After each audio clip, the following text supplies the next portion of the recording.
Hello students, let's begin our third unit, read 1, manage your stress.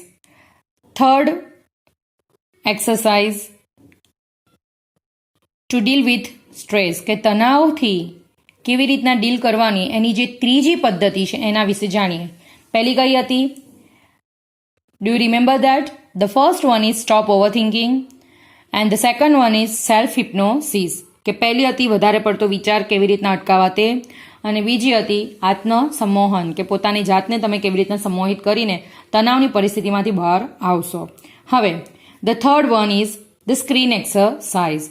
See this is very interesting one. આ એક બહુ જ રસપ્રદ exercise છે, એઝ આઈ એમ રિફરિંગ, કે મારા મતે તો બહુ જ રસપ્રદ છે, because we people like to watch TV, movies in the theatre, બાજુ પડદા ઉપર જે કંઈ પણ રચાતું હોય ને એ જોવાનો આપણને બહુ જ આનંદ આવતો હોય છે. જ્યારે બીજાની situations, you have seen that the drama of Romeo and Juliet, Heer and Ranjha, બાજુ ઘણીવાર સ્કૂલોમાં, કોલેજીસમાં કે ઇવન આ રીતના નાટક થતા હોય છે અને કેટલાક કિરદાર એના માટે તૈયાર થતા હોય છે અને એ લોકો પોતાની રીતે એક્ટ કરતા હોય છે, અને બેસ્ટ વે એ જે નવલકથા છે જે લખાયેલી છે એને ન્યાય આપવા એ જે નાટક છે, ડ્રામા, એને ન્યાય આપવાનો કોશિશ કરતા હોય છે. તો એ આપણે બીજાએ જે કલ્પના કરીને સ્ટોરી લખેલી છે એને એક્ટ કરીએ છીએ.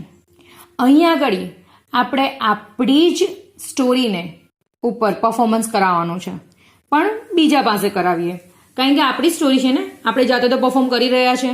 તો જો જાતે પરફોર્મ કરી રહ્યા છે તો આપણને એટલો ઇન્ટરેસ્ટ પડશે નહીં, કે આપણને આપણો ફોલ્ટ પણ દેખાશે નહીં. માણસની ભૂલ જો સામે ચાલીને દેખાઈ જાય તો એ માણસ ખરો કે નહીં?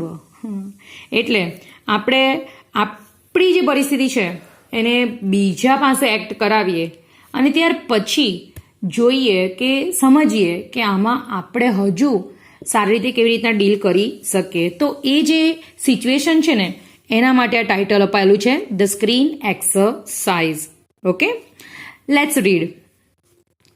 Van emotions have taken you over, કે જ્યારે તમારી જે લાગણીઓ છે એ તમારા ઉપર હાવી થવા માંડે, બરાબર છે, તમારા કાબૂમાં નહીં રહેતી હોય, તમારા ઉપર હાવી થતી હોય. It becomes nearly impossible two think clearly. તો આવી પરિસ્થિતિમાં એ બહુ સ્વાભાવિક બની જતું હોય છે કે તમે સ્પષ્ટપણે કંઈ પણ વિચારી શકતા નથી. તમારા માટે અશક્ય બને સ્પષ્ટપણે વિચારવું, બરાબર, જે તમારી લાગણીઓ તમારા ઉપર હાવી થતી હોય ત્યારે. સમટાઈમ્સ એવું થાય ને, આપણે કેવું કે let's take the example of our parents, કે જનરલી પેરેન્ટ્સ આપણને બહુ કંઈક ખીજવાતા કે એવું નહીં હોય, પણ સડન બેઝ ઉપર પપ્પા એમના ઓફિસમાંથી ઓલરેડી બહુ જ વર્કલોડ લઈને આવ્યા છે અને સ્ટ્રેસ્ડ છે, અને આપણે પછી ઘરે આવીને એમને ઇરિટેટ કરતા હોય, તો જે એમનો ઓફિસનો ગુસ્સો છે એ આપણા ઉપર ઠલવાઈ જતો હોય છે, અને we are as a emotional fool એમની સિચ્યુએશનને સમજવાને બદલે એમ વિચારવાનું શરૂ કરી દે કે પપ્પા આજે મને ખીજવાયા, પપ્પા મને આમ બોલ્યા, પપ્પા મને તેમ બોલ્યા, પણ એ કઈ સિચ્યુએશનમાં બોલ્યા એ આપણે ન વિચારીએ તે ટાઈમે, because we are in a state of mind. એવું આપણું મન થઈ ગયેલું હોય કે આપણે માત્ર એટલું જ વિચારીએ કે મને પપ્પા બોલ્યા, આવું બોલ્યા, આ સમયે બોલ્યા, બધાની સામે બોલ્યા, બસ આ જ રીતના વિચારો આપણને વધુ પડતા હેરાન પરેશાન કરી જાય. એટલે આપણે બીજું કંઈ જ સ્પષ્ટપણે વિચારી શકતા નથી. Then it becomes very easy to make unwise decisions or to agree to something which is not to your advantage. તો આવી પરિસ્થિતિ જ્યારે સર્જાય ને ત્યારે આપણે છે ને તે અનવાઇઝ, જે બિલકુલ આપણા માટે સારા નહીં કહેવાય એવા નિર્ણયો લઈ બેસતા હોઈએ છીએ.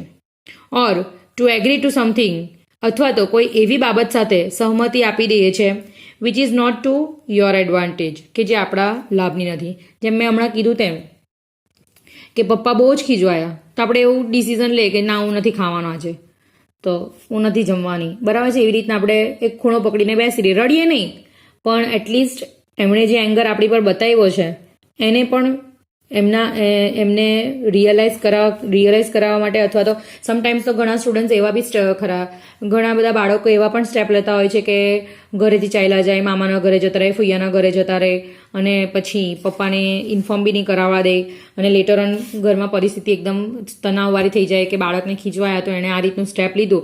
પણ એવું ક્યારેય કરવાનું હોતું નથી. કેમ?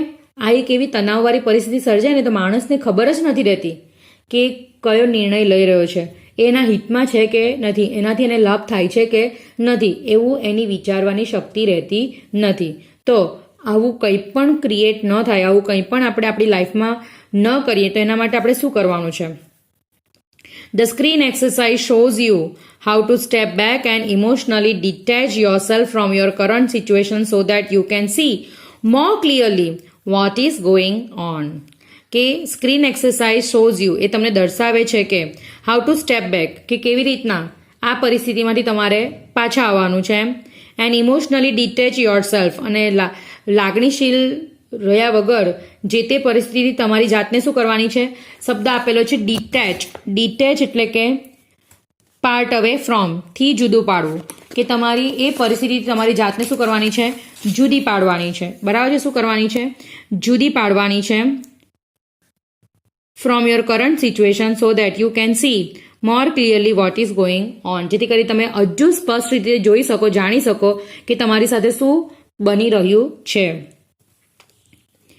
Taking on outsider's point of view and imagining another person in your situation. હવે આ પરિસ્થિતિમાં તમારે કરવાનું શું છે?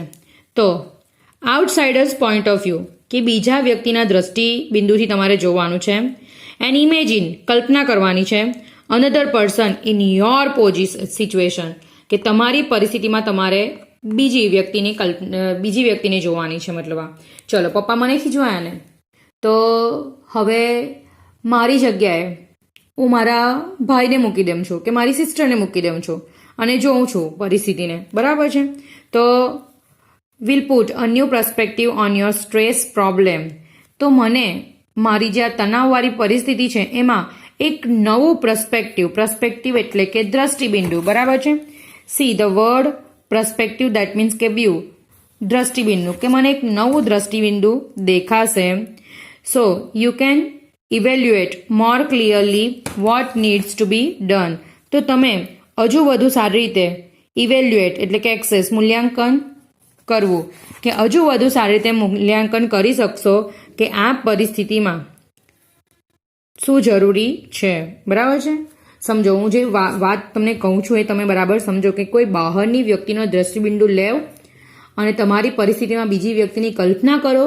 જો તમારા તણાવને નવો જ દ્રષ્ટિબિંદુ આપશે અને બધું શાંતિપૂર્વક તમે મૂલ્યાંકન કરી શકશો અને જાણી શકશો કે આમાં ખરેખર શું કરવું જોઈએ.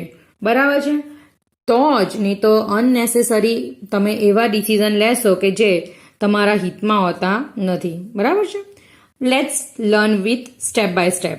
પહેલું છે with your eyes close. As I told you before, તમને આગળના વિડીયોમાં બી કીધેલું હતું કે જો આ બધી કસરતો તમારે સમજવી છે, કારણ કે આ મનની છે, એટલે મનને વધારે સારી રીતે જાણવા માટે તમારે તમારી આંખોને શું કરવી પડશે?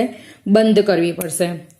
વિથ યોર આઈઝ ક્લોઝડ, આંખો બંધ કરતા, think about the situation that is currently causing you stress, કે એ પરિસ્થિતિ વિશે વિચારો કે જે હાલના તબક્કે તમને તણાવ અનુભવાવી રહી છું.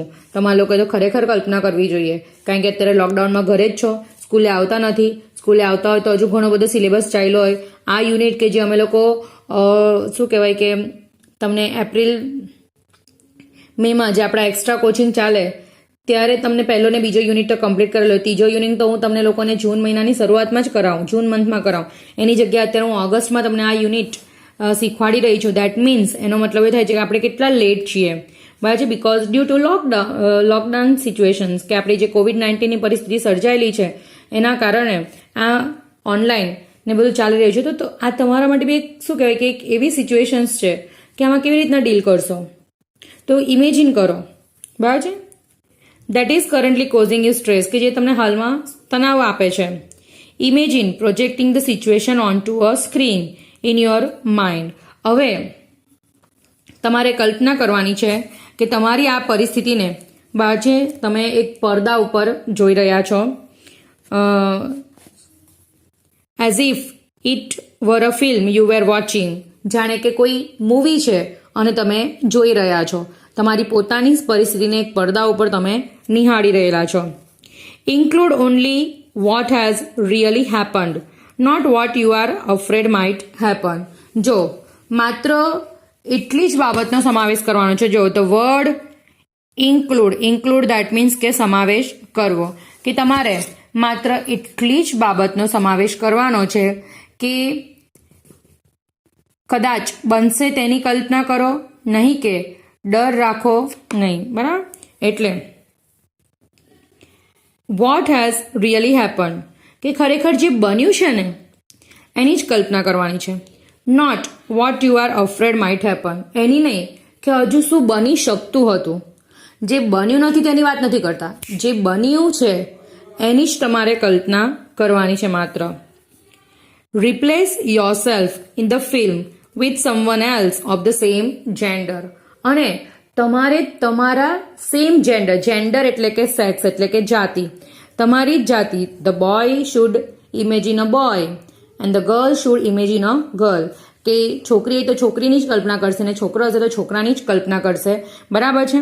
એટલે તમારે તમારી જગ્યાએ કોઈ બીજા બોય અથવા તો ગર્લને મૂકવાના છે અને જોવાનું છે, એની પાસે એક્ટ કરાવવાનું છે. બરાબર છે? તમારી સિચ્યુએશનમાં. Watch the film as an outside observer, કે તમે એક શું કહે કે બહારી વ્યક્તિ છો અને આ પરિસ્થિતિને તમે તમારી રીતે નિહાળી રહ્યા છો, અનુભવી રહ્યા છો. ઓબ્ઝર્વ પાછી નિહાળી રહ્યા છો. How do you feel about what is going on in the film. હવે તમે તમારી જાતને પ્રશ્ન પૂછો કે ફિલ્મમાં શું ચાલી રહ્યું છે તે વિશે તમે શું અનુભવો છો.